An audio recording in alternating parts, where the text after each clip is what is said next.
Hey, welcome to Tiger News. It's Mr. Tauchi. I'm going to take you kind of on a behind the scenes look at, before we go live, what we need to focus on. Okay, so we're going to go into the master control room. These are our master control geniuses. We've got our Avid system, and this is our sequence of all of our shots and all of our things that we're airing today. So through our Google Drive, and when we make our script, all of the things that we're airing today are all in order. So Blake, all he has to do is queue up the next thing and hit the space bar, which is really great. The next thing, we've got all of these cameras that are displaying from a tight shot to a 3-shot to a tight shot, our graphics on our weather. We're not using 5 and 6 today because our tennis interview canceled. But that's okay. And then we have Jack here. This is Jack, our director. This is our video switcher that allows him to punch any camera that he wants. He can fade to it, he can punch it, he can bring in the graphics, all of that stuff. Aron over here, he's putting in the graphics. Every single graphic is usually on a green screen so that we can key out the green and tell the computer or tell the switcher not to see this color. So these are our lower third name supers. Can you pull up a over-the-shoulder graphic really quick? Go down. There we go. That beaver is awesome, right? Okay, so those are our over-the-shoulder graphics. Colin is running our Globecaster, which is also our green screen. So our weather forecast graphic, and then our trivia question with Lucas. This computer is from 1998. It is old, so it still works, so we still use it. All right, so now we're going to go out into the audio control room. Good job, guys.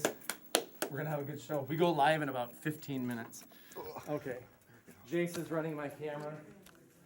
So we're going to go next into our audio control room. All right, we got Jeremy and Alex here. They are running our sound today, and so all the microphones and all of our sound for news features and packages are all run from the soundboard here. We have an iTunes computer that we roll with our sound, and we use that once in a while. Over here, there's another Avid system that we have. The sound is displayed here on a VU meter, so we can actually monitor the amount of sound that's coming into the system. Over here is where we record our show. Mr. Mathis here is getting things hooked up here. You want me to reset that scratch disk? I think it's all right the way it is. It's HD2? I think it's good. Yeah, we haven't had any folder. problems with that. Okay. This is where we record all of our shows for YouTube, and yeah, so now we're going to go out into the studio. Go that way. We're going to make sure that everything is working right here. All right, so this is our TV news studio, and we are live here with Ella and Virginia and Jaden, and they are anchoring and doing sports. And so they've got the Google Drive is on their iPad, so they can always have the script on at all times and look ahead on their script. They also have the script on their teleprompters here. All right, so they don't have to memorize the script, right? So for every single camera here, we've got a camera operator. So we've got David, we've got Jackson. Jackson, say hi. Hi. And then there's Nate over here. So camera 1, camera 2, and camera 3. Some of our lighting system went berserk at the beginning of the try, so now we have to use some portable lighting, which is just fine. This is a confidence monitor that the anchors will watch when we're doing a live show, so they know if they're on or if they're off, or if we're on B-roll, or if we're in a video segment, they know when they're on and when they're off. Each anchor wears a microphone that the general public can't see. So that's a lapel microphone that they all wear. So good job, thank you. Oh, and then for the first time today, I'm not sure how this is working, but this is a wireless USB Bluetooth keyboard that the anchors are running their own script off the teleprompter.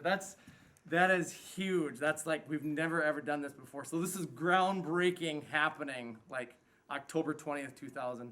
2021. All right. And we've got Trevor over here. He has the backup teleprompter. So we're running the teleprompter through an iPad.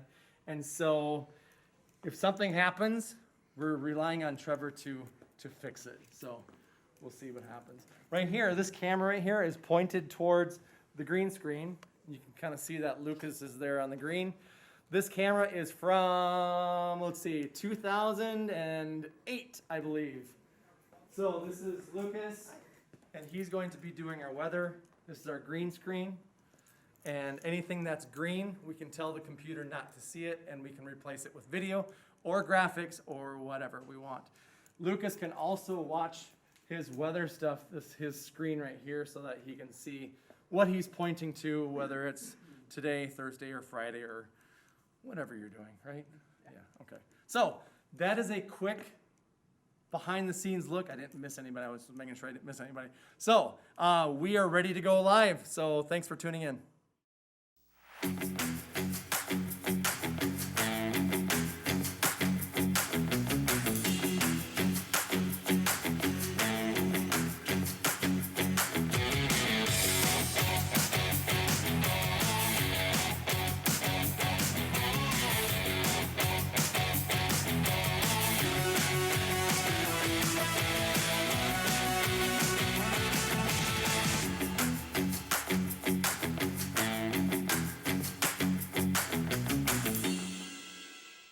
Good afternoon, Farmington. I'm Virginia Risto. And I'm Jaden Carlson.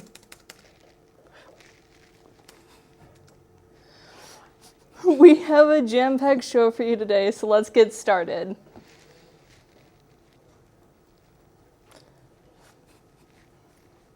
For most, fall is synonymous with pumpkins. Some make soups and others carve out jack-o'-lanterns. Then there are those that spend months nurturing massive pumpkins for weigh-off contests. Though these are numerous competitions worldwide, the most impressive pumpkins usually end up at the Safeway World Championship Pumpkin Weigh-Off in Half Moon Bay, California. This year's event, which took place on October 13th, 2021, attracted 58 pumpkins, while 11 weighed over 1,000 pounds. They were no match for the 2,191-pound pumpkin brought in by 62-year-old Jeff Ohlmeyer. While it was not big enough to earn the world record prize, Ohlmeyer did go home with $19,719. The Olympia, Washington resident credits the pumpkin's impressive size to good soil, good seed, and a lot of love. The annual weigh-off competition is usually a predecessor to the Half Moon Bay Art and Pumpkin Festival. Unfortunately, the popular event has been canceled for the second consecutive year due to the pandemic. Hopefully, the beloved 50-year-old tradition will resume in 2022. Do you own any Tiger merch, Jaden? I own a few lacrosse sweatshirts and stuff, which people should join, by the way. Well, I'm wearing one right now, so. Well, I had time in the store and recorded some footage, so you know just a few things that you could possibly purchase.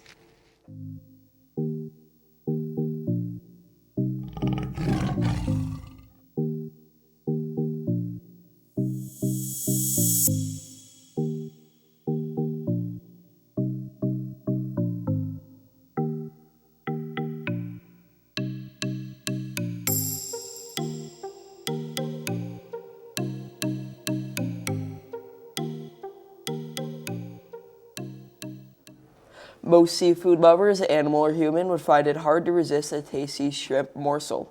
However, not Kit, a mischievous sea otter resides at California's Monterey Bay Aquarium. Rather than gulping down the tiny crustacean, Kit used it as a game piece to play with the aquarium officials dubbed the shrimp game. In the video captured by sea aquarists Stephanie and Jess, the clever otter repeatedly pops out from the holes in the enrichment board to first hide the shrimp, then to find it. Kit's fun game takes a surprising twist when fellow otter Ivy gets wind of the free food. Last weekend, Ella Terud got to watch the Tigers compete at the Hocus Pocus Cheer Challenge here at FHS. Let's see what Ella has for us. Saturday, October 16th, I had the chance to check up on the Farmington competition cheer team here at FHS. It was the Hocus Pocus Cheer Challenge, including 7 teams from around the cities, including Prior Lake, Maple Grove, Big Lake, Eagan, and more. I got the opportunity to talk with one of many cheer coaches. This is Courtney Siegmiller. Let's hear what she has to tell us about her teams and expectations she has as the season continues. For my expectations for this competition, I was really hoping that we would be able to hit our stunts without any drops. We've had a lot of people on vacation this summer when we normally practice because of COVID. Everyone's on vacation. We have people doing driver's ed. We have other activities going on. So we've had a lot of, not really absences, but other things conflicting up to the school year. So it was good. We were working on our stunts, and I'm glad that you did really well today. I teach the stunts. I choreograph the routines, and I run all the practices. This year I did 2 JV routines, the game day routine, and the competition routine, and I also choreographed the parent routine that we did at the end of the competition this time. Farmington Cheer includes teams for everyone, including Pee Wee, Mini, Elementary, Middle School, JV, and Varsity, as well as game day, adaptive, and for this competition, even a routine for the cheer parents. This is Ella Tarud signing off for Tiger News, and back to the desk. That looks like an incredible day of cheering and music. Nice job, Ella. There is a free community event being held here at FHS on Sunday evening. Let's check it out. Hi, my name is Carly Weinberger. I'm one of the Faith Club leaders this school year, and I'm helping organize and plan Fields of Faith. Hi, my name is Brandon Wilczek. I'm a Faith Club member, and I will be emceeing Fields of Faith this year with Kennedy Elves. What is Fields of Faith? Fields of Faith is a free, faith-filled community event that happens each year on our school's turf. The event includes games, prizes, worship, guest speakers, testimonies, and so much more. We are lucky enough to have 4 student speakers from Farmington High School, along with 2 guest speakers. Who can attend Fields of Faith? Anyone can attend Fields of Faith. Yes, Fields of Faith is open to anyone and is not limited to just high school students. It's for the whole Farmington community. Why should someone attend Fields of Faith? I've attended Fields of Faith every year since middle school, and it just gets better each year. It's so cool to listen to students from our own school share their stories and testimonies. Fields of Faith brings community together like no other event. Agreed. The first 100 people to get there will receive a Fields of Faith bracelet. You also don't want to miss the opportunity to win a gift card throughout the night. Fields of Faith will take place this Sunday, October 24th, 2021, from 6 o'clock to 8 o'clock p.m. The event will be held on our high school turf. If you want more information about this event, feel free to follow our Farmington Faith Club Instagram page at farmington.faithclub. We hope to see you there!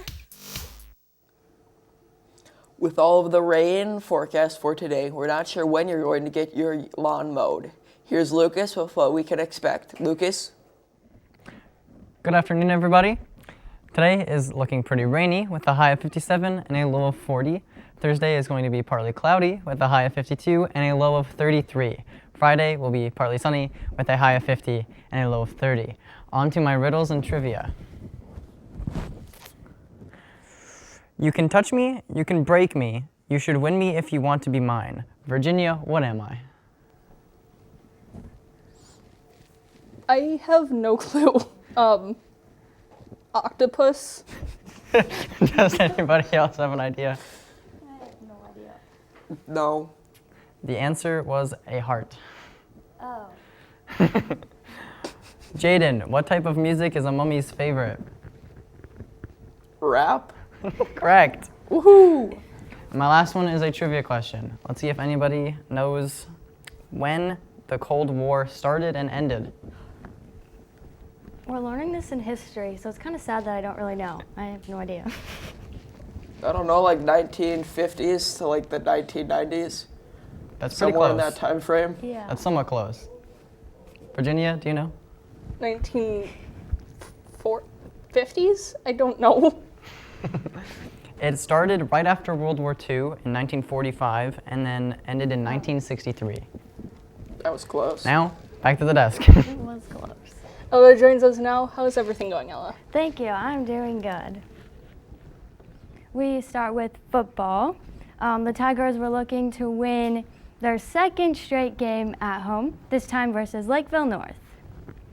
The Tigers were down 14-0 early, and it looked bleak as a bad exchange resulted in a fumble recovered by the Panthers at 11-yard line. The very next touch play, Tommy Nigeling gets the handoff and takes it in for the touchdown to put North up 21-0. But with 5 minutes left in the first half, the Tigers would fight back. This time, it's Rod Finley on the draw play. He breaks into the clear and takes it 73 yards for the touchdown.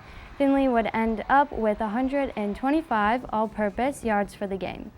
Of course, he wants to hear it from the student section. After a long drive in the second half, the Tigers' Connor Weed with the quarterback draw gets the touchdown, and the Tigers are within a 7 and 8 minute to go. The Tigers' defense pitched a shutout in the second half. Late in the game, they needed one more to stop, and they got it on this play as Vince Von Bank gets through for the tackle. The Tigers got the ball back for one last drive. They were down to their last play with 7 seconds left, and what a play. Weed back passes to complete it as Eildon, who is turned pitches from stealing to Ben Biskins, who runs it into the end zone for the touchdown. Let's take another look at that in slow motion.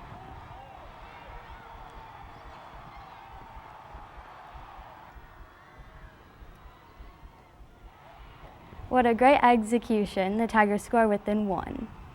The Tiger coaching staff decides to go for the 2-point conversion for the win. Weed passes quickly, the ball goes between 2 defenders, and Shrum comes up with a catch and celebration as the Tigers shock the Panthers, walk-off fashion 22-21.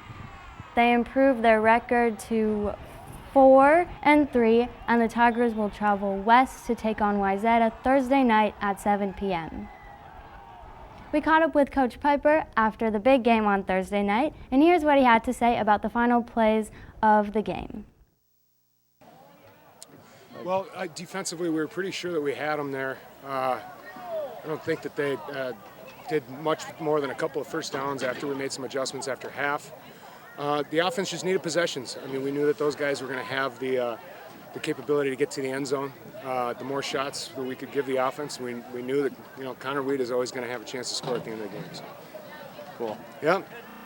The Lady Tigers swim and dive team defeated Rosemount last night 93-88 in an SSC dual meet.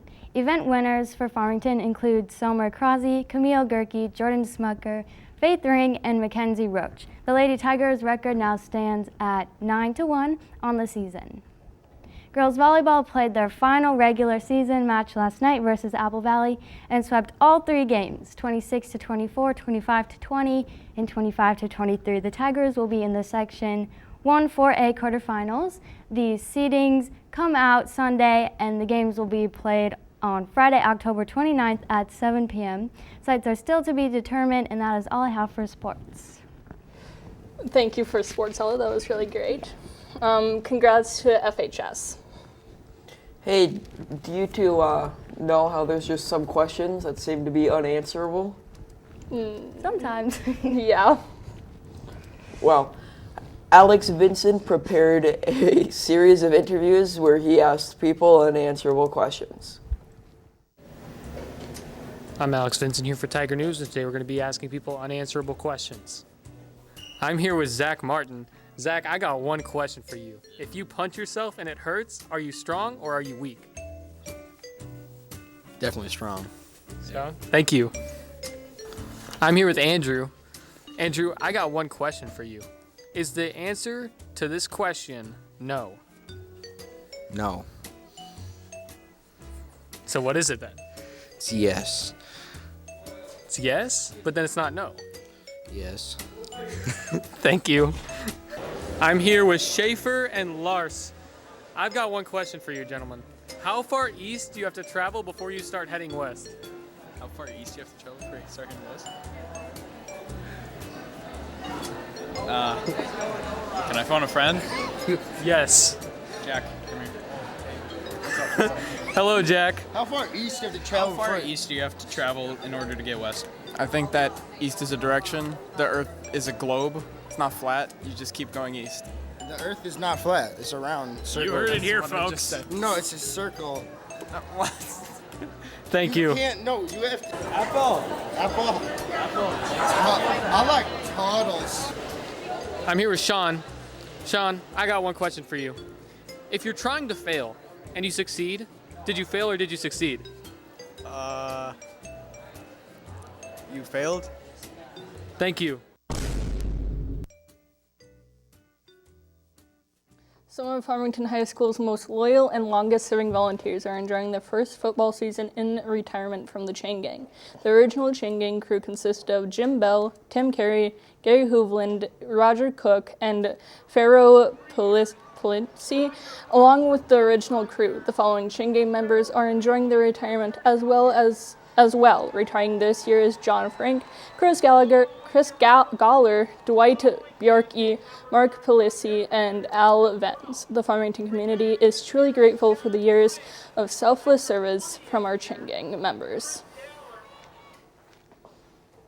Friday night's home football game with Lakefield North was activities and athletics administration assistant Miss Donnelly's last home game, as she is set to retire at the end of this month. She has served in her current position as the activities and athletics administrative assistant for 29 years. She has been the only person to serve in this role. Miss Donnelly has served under 9 different athletic directors during her career at FHS.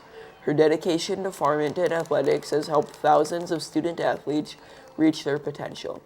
Throughout her career, she has proven to be an invaluable asset to Farmington High School athletics department. Mrs. Donnelly, we will miss you at FHS. This weekend brought another exciting finish for the Farmington debate team at the Humboldt Invitational Tournament on Saturday. The novice debaters took home the first Farmington closeout of the season, finishing with perfect 3-0 records. The team of Evan Cooley and Clara Korsch finished in second place, and the team of Gavin Andrews and Abby Nelson won the novice division, taking home first place. Also winning speaker awards in novice were Nelson in third place, Koshis in sixth, and Andrews in eighth. In varsity, the team of Annie Lies and Riley Dewey finished with a 2-1 record in fifth place overall. Dewey also earned a seventh place overall varsity speaker. The team of Abel Childress and Alexis Vernero also contributed to the team's success and had their first joint appearance in varsity. They debated Egan twice and also St. Croix Prep. The debate team will next compete at the Roseville High School Rose Bowl Tournament on October 29th through 30th, 2021. Before we leave you today, we have some school announcements to share with you. College application day is next Tuesday, October 26th in the Media Center from 8:30 to 12. Congratulations to the FHS Robotics Club. They competed at the Minnesota Robotics Invitational in Roseville on Saturday. They finished second in the group stage with a 6-2 record and made it to the semifinals of the playoffs.